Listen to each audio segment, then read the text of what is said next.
7 complexes, 7 insécurités que tu as sûrement, que la plupart des hommes ont, mais que tu peux résoudre et que la plupart des hommes ont réussi, s'ils veulent, quand on veut, on peut, comme on dit, ont réussi à résoudre. Bonjour à tous, c'est Fabrice Julien, coach et auteur, expert en séduction pour hommes depuis 2010.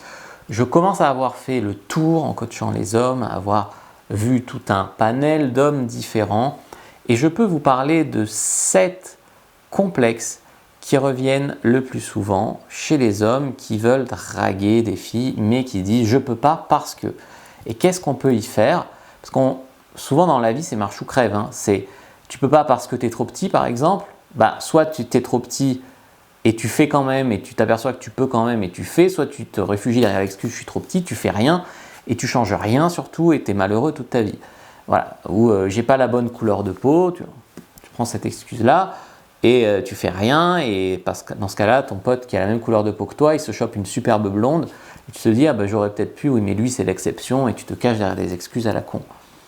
Non, c'est marche ou crève nos complexes, nos insécurités, nos croyances limitantes, c'est-à-dire que soit on change, soit on ne peut pas changer. Par exemple la taille on ne peut pas changer. Si je me sens en surpoids je peux changer, je peux perdre un peu de poids, mais la taille je ne peux pas, la couleur de peau je ne peux pas.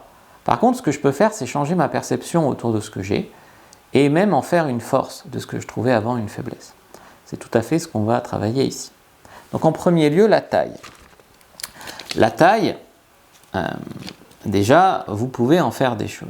Et je me permets de vous dire que moi aussi, j'ai très longtemps eu un complexe sur ma taille, d'accord, parce que je fais partie des hommes qui font moins d'1m75, et dans le monde où les filles te disent « t'es pas assez grand, 1m87, etc. », tu peux vite complexer en fait. Et je tiens à vous dire une chose, c'est que la confiance en soi, ça ne veut pas dire avoir aucune insécurité. Au contraire, la confiance en soi, c'est ce qui me permet aujourd'hui de vous parler de mes insécurités en les ayant dépassées, en ayant fait une force. Mais ça ne veut pas dire que je suis devenu grand. Vous voyez ce que je veux dire? Souvent, on croirait que dans le monde actuel, tu ne peux avoir confiance en toi que si tu es grand, tu es beau, tu es riche, tu as plein de nanas, etc. Et tu es musclé, etc. etc., etc. Et non, c'est pas ça la vraie force. Donc, retenez bien cette phrase, la confiance en soi ne veut pas dire qu'on n'a aucune insécurité. Au contraire, c'est comment on gère nos insécurités en fonction de notre confiance en nous. Donc la première de ces insécurités, c'est la taille. La taille, déjà, c'est un tout, c'est-à-dire que c'est une silhouette. Donc vous pouvez par exemple affiner votre silhouette en perdant un peu de poids, en mettant vos cheveux en l'air, en portant des chaussures qui vous rehaussent un peu, comme des boots par exemple. Vous pouvez gagner quelques centimètres et vous pouvez facilement passer d'1m69 à 1m71 par exemple.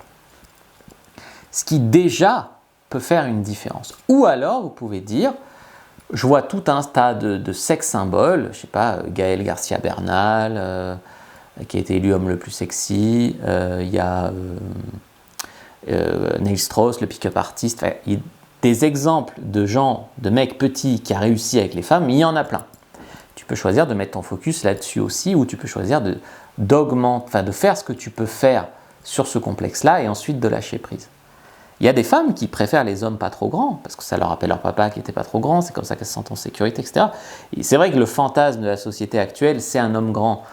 Mais je peux te témoigner que tu peux réussir en étant un homme plutôt petit. Deuxième complexe, c'est le corps. Si vous n'assumez pas d'être torse nu à la plage ou d'être torse nu devant une nana, c'est l'indicateur, d'accord? Si vous n'assumez pas d'être torse nu devant une nana ou en public, c'est que vous devez travailler sur votre torse. Encore une fois, ça peut être perdre du poids, ça peut être se muscler un peu, ça peut être avoir un peu plus de poils, etc. Encore une fois, là, je ne vais pas m'avancer parce que j'ai vu tout en coaching. Des hommes qui se trouvent trop gros, des hommes qui se trouvent trop maigres, des hommes qui se trouvent pas assez musclés, des hommes qui se trouvent même trop musclés, des hommes qui se trouvent disproportionnés des pecs, des hommes qui ont des seins à la place des pecs, qui pensent avoir des seins à la place des pecs, etc., etc., etc.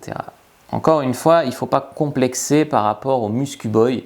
D'accord, le muscu-boy à la Schwarzenegger, c'est bien plus le fantasme des hommes que des femmes.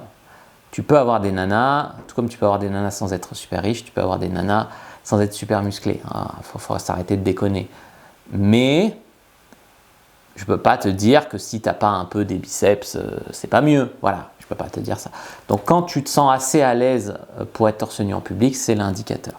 Mais là, l'idée, c'est que c'est un état d'esprit de complexer sur le corps. Par exemple, tu peux être un mec très musclé et complexé d'être à poil devant une nana parce que tu te dis, je suis très musclé en haut, j'ai des petites jambes. Tu peux, enfin, l'humain, il est ainsi fait que même si les mecs qui ont tout pour eux, ils trouvent toujours des raisons de complexer. Donc les complexes, c'est avant tout un état d'esprit. Et être décomplexé, c'est également avant tout un état d'esprit.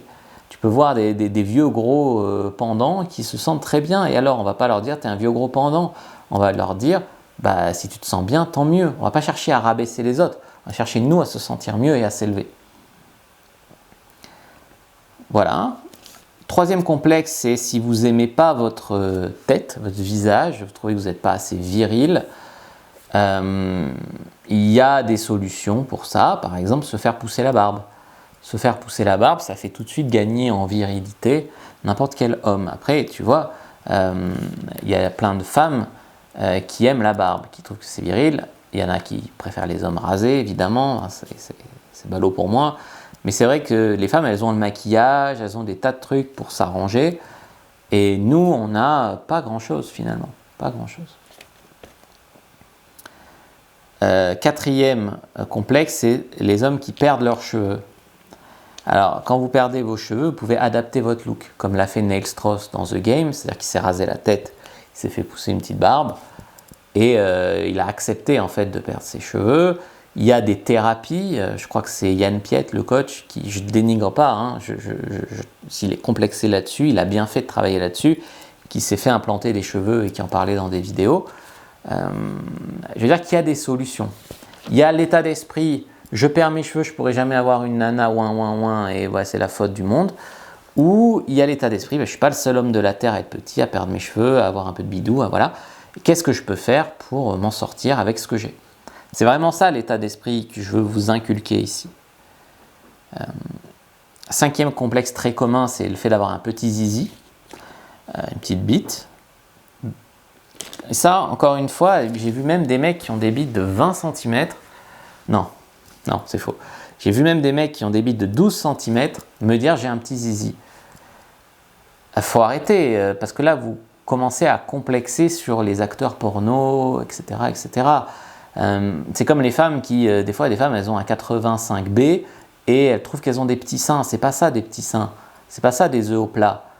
C'est parce qu'elles complexent sur les gros seins des actrices refaites, etc. La société, c'est toujours plus gros, toujours plus de perfs, toujours plus de...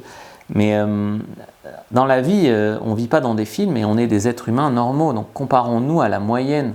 Je crois qu'elle est à 13 cm, donc quand tu as une bite de 12 cm, tu es tout à fait normal.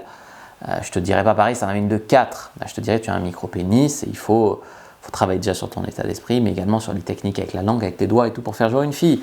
Mais si tu as un pénis de 11, 12, 13, 14, 15 cm, tu es tout à fait normal.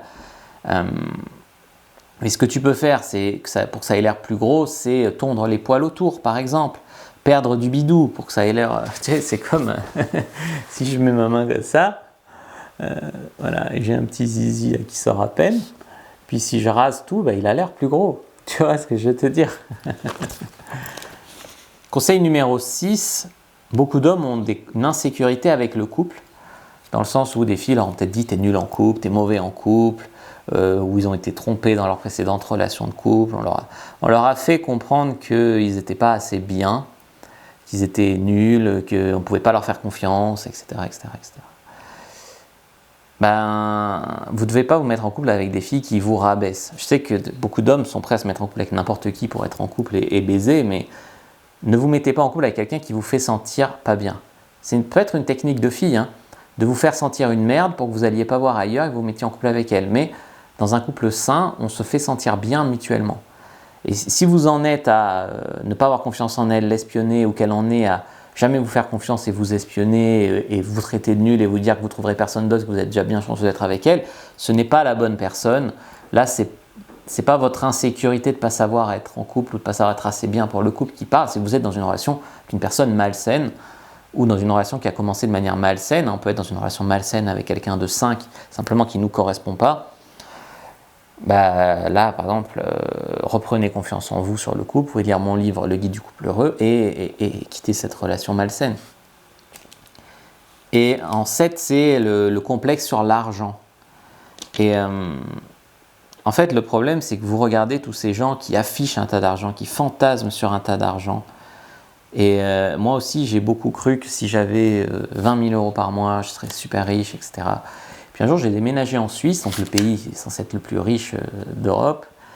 Et je me suis aperçu que les gens ici en Suisse, bah, c'est un peu fake quand même. Tu vois, salaire médian, il est à 6 000 francs dans les cantons les plus riches comme Zurich.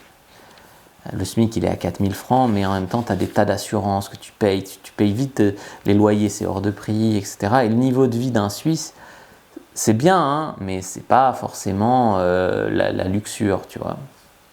Le luxe plutôt. Et là, quand j'ai vu que moi, en déménageant en Suisse avec mon business en ligne, j'étais aussi riche que la moyenne des Suisses, quoi. Je faisais partie des Suisses pas pauvres, plutôt riches. Ça m'a décomplexé, voilà. Après, tu peux dire, si j'avais l'argent de Mark Zuckerberg ou de patron de Tesla, voilà. Mais souvent, n'oubliez pas que c'est les hommes qui fantasment sur l'argent plus que les femmes et qui projettent leur fantasme d'argent et ça devient les femmes pensent qu'à l'argent. Si tu te focuses sur les femmes vénales, tu tomberas sur des femmes vénales. Mais la plupart des femmes ne sont pas vénales, d'accord? Voilà. Si vous êtes intéressé par travailler sur vous créer un revenu parallèle, vous pouvez vous intéresser à ma formation Infopreneur Content. Voilà les amis, ce que je voulais dire sur ces insécurités. Il y en a sûrement d'autres. Faites-moi part de vos insécurités dans les commentaires et je ferai peut-être un volume 2 de cette vidéo. N'hésitez pas à commenter, liker, partager la vidéo. Ça aide pour le référencement. N'hésitez pas à récupérer votre guide offert. Je vois qu'on est plus de 116 000 abonnés sur la chaîne et que finalement, vous êtes à peine 10% à vous être inscrit à la newsletter. C'est-à-dire recevoir mes guides gratuits qui vont plus loin que les vidéos et en plus recevoir un conseil par jour pendant, je crois, 4 mois, c'est-à-dire le temps que vous changez votre vie du tout au tout, un conseil gratuit tous les jours dans votre liste mail. Ce n'est pas du spam, c'est des conseils de qualité. Donc je vous invite vraiment, si vous êtes sérieux dans votre démarche, à vous inscrire. Premier lien dans la description de la vidéo, c'est facile à trouver. Je mettrai peut-être un commentaire épinglé. Je vous dis à bientôt et que le dieu de la séduction soit avec vous les amis.